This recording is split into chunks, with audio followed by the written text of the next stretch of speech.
Hey, welcome back to Totally Rad Guitars. In this video, and I know this is normally a vintage guitar channel, but we'll be checking out this Kramer Nightswan reissue. It's a current production guitar made by Gibson in their Indonesian factory. This is the polka dot pattern. There's also an Aztec pattern and a black sparkle and a couple of other options. So it's a pretty cool guitar.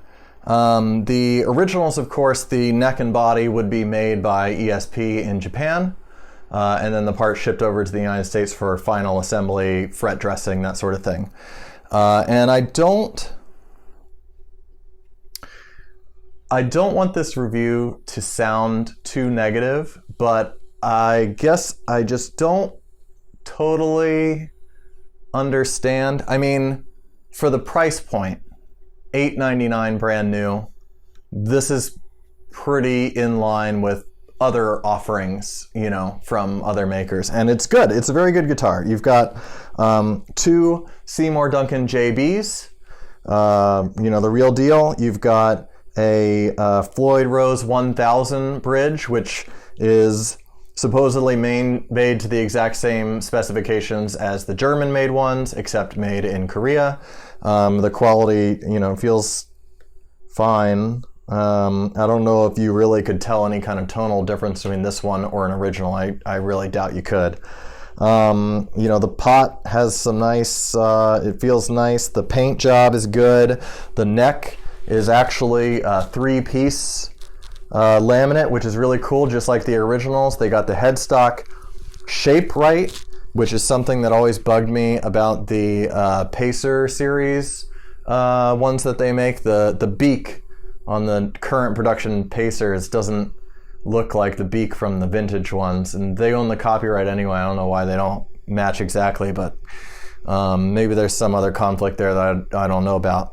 But when I say that I don't get it, I guess, and I understand that when you're making a budget guitar from, you know, slightly cheaper materials or whatever is the cheapest, you know, every penny saved counts when you're thinking you're going to sell 100,000, 500,000, a million units or whatever. And so I totally understand that. But in the lineup, you've got a Pacer series, the Beretta 85 vintage, the Beretta 84, the SM1, which is like a Stage Master, and this Nightswan.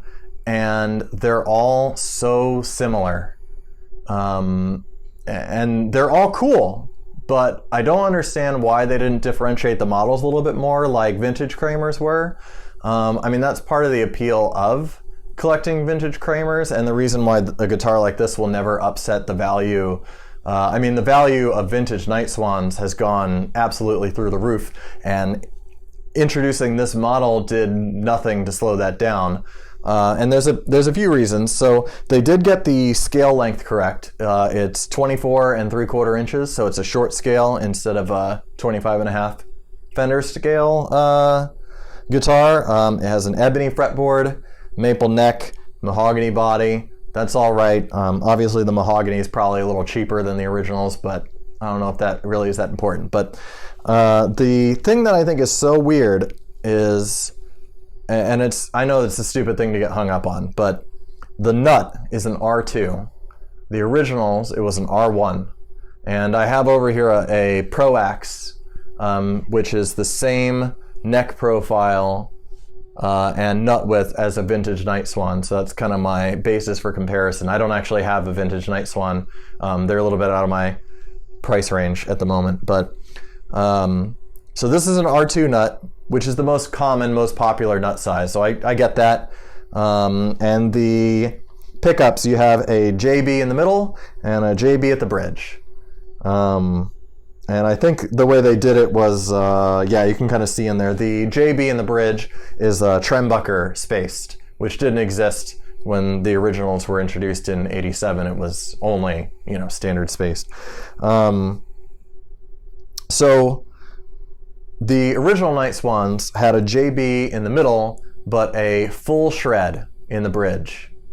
And I don't know how much more it would have cost, but they should have put a full shred in the bridge. I mean, I don't know how much, I assume that Seymour Duncan pumps out JBs for OEM purposes so crazy that the cost of ordering your guitar with a JB already in it, from a parts supply perspective, is probably far cheaper than getting any other pickup model. But it definitely, kind of gives the feeling that they sort of cheaped out a little bit. And, if you got a guitar, it's got an R2 nut width, a JB, and a Floyd Rose 1000. So other than just saying, oh, it's a Nightswan, what differentiates this guitar from anything else in the Kramer lineup? Because you've got the SM1, which is an R2 with a JB and a Floyd Rose 1000. You've got the Beretta 85 Vintage, which is an R2 with a JB and a Floyd Rose 1000. So, you look at, I look at my collection of vintage Kramers and I think, wow, there are so many different variations. This is so cool. And I mean, I know I'm nitpicking, but here's how I would have done it. I would have introduced the Nightswan, and it would have had an R1 nut just like the originals. It would have had a full shred in the bridge. And then otherwise I would do it exactly like this. This is fine. Even if it, instead of $8.99, if it was $9.99 instead, but it had the correct pickup and the correct nut width, I think that would appeal to vintage collectors a little bit more, and it would differentiate the product lines. Like if you want an R1, like a thinner neck, then you have an option within Kramer. And then the Pacers, first of all, fix the beak headstock shape, but leave those as R2. Most Pacers are R2. So you leave that as an R2, you leave the pickups, JB and Jazz, or JB and 59 or whatever, was standard at the time. That's fine. That's like your standard model. That's what most players want. That's what most players will be playing. Pacers. It would be cool if they introduced more Pacers instead of the only Pacer option is a 2 humbucker Imperial. There's no, Pacer Deluxe or anything like that. But you have to do these things, like you wait and see if they sell well, and if they do, then you introduce more models. And obviously, you're not going to open right off the bat with something you're not sure if it's going to sell. But a certain cost has to be put out there in order to make the money back. And then the Beretta. So the 85 Vintage, I think it would be. I would prefer it if it was an R2, but that's because I don't like really wide necks. But take either the 85 Beretta or the 84 Beretta reissues and make them an R5 nut, because there were a lot of Berettas that had R5 width nuts, and that was because of the all the craze with the tapping and all that stuff in the 80s. So then within your product line you have the thin neck R1 Nightswan, the standard neck R2 Pacer series with the standard, setup, and then the Berettas, you have the R5, the wide width. So I know, you're talking 3 different neck types there, and there's some overhead cost to that, but I just can't help but feel like, if they did that, then it would kind of give a little bit of better options for people that aren't necessarily already familiar with Kramer. I mean, these Nightswans are selling to people like me, based purely on the name recognition of Nightswan, not because they look like good guitars. And again, I mean, I know I'm nitpicking, but it's a really nice guitar, and it's well put together. It's kind of light, but it sounds good. Mine seems to have developed a little bit of feedback already, which is a little bit disappointing. I think like the shielding in the cavity is probably not all that great, if it's even shielded at all. I haven't even looked in there. But I'll kind of show how it sounds with the JBs. So I'm on the clean channel of a Mesa Mark V behind me. And I definitely think having the middle pickup is cool. It's not quite as warm as a neck pickup for soloing and that sort of thing. So, I'll just kind of rifle through real quick. So on the bridge pickup, you've got, if I go to the middle position, it's both at once. If I go up to the neck, or middle position rather, it's...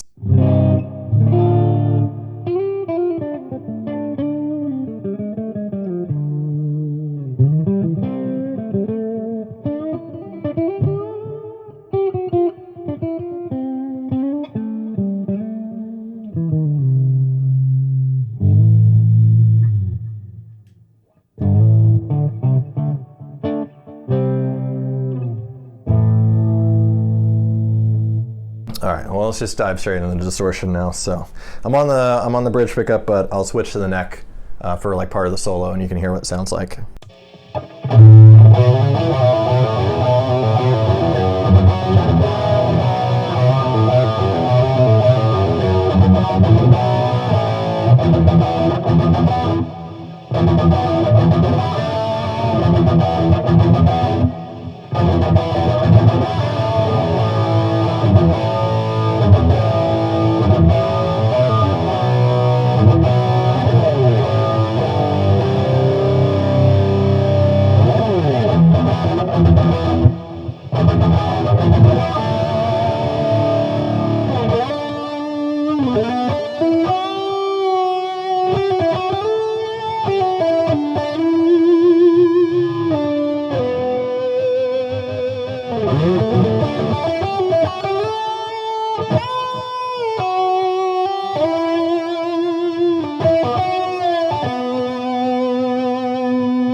All right, well, there you have it. Thanks for watching.